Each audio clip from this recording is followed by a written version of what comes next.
Today we're going to be going over hip mobility. First thing we're going to hit is we're going to start mobilizing using our foam roller all the musculature that surrounds the hips. First we're going to cover the quads, we're going to get into the hip flexors, some of the muscles that insert into the IT band. We're also going to hit the glute and the hamstring. So first I'm going to start off with my quad. So quad's referring to the front of my leg from my hip all the way down to my knee on the front side, anterior side.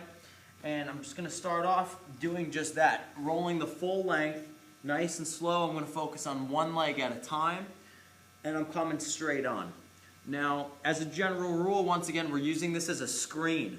So I'm going to go 3 rolls straight on, 3 rolls with my toe turned out.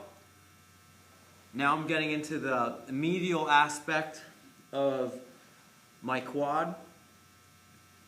And then once again, 3 rolls, getting a little bit of the lateral aspect of my quad. Once I've got 3 rolls at each part of the quad, I'm going to move into the hip flexors. So the hip flexors are a little higher up and wrap around right up here. So there's 9 of them. We're only going to focus on the superficial ones right now.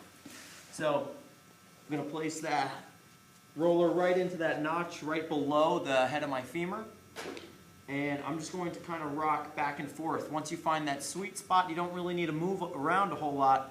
We're just trying to create some pressure, get some blood flow to that area. Get a few there. Excellent. So now I'm going to work into the hamstring, so the posterior aspect of my thigh.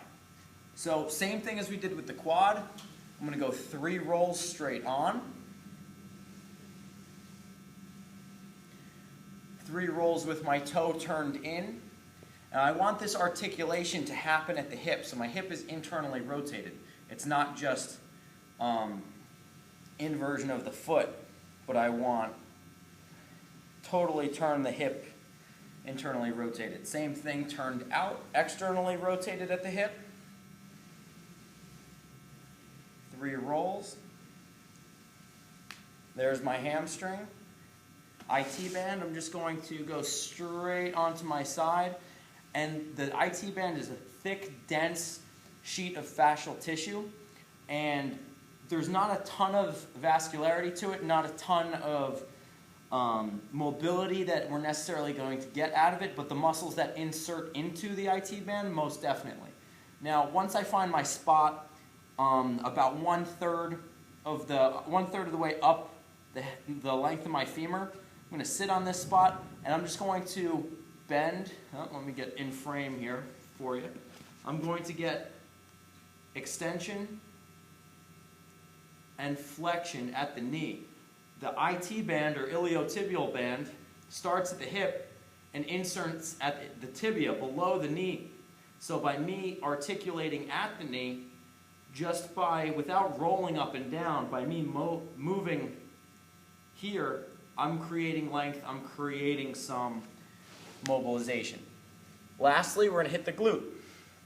Now this is tricky. Everyone wants to cheat with this one. I'm going to cross my right leg over. With my left hand, I'm going to grab my right foot, so I'm leaning into my right hip right now, with my right leg behind me to support me. Most people, they like to cross this one over and lean into the other hip. But we want to roll the stretched hip. So I have it up, left hand to right toe, and get into this sweet spot of the glute. Once again, 3 rolls, use it as a screen. If you find a sore spot, stick around on it for a little bit and start loosening it up.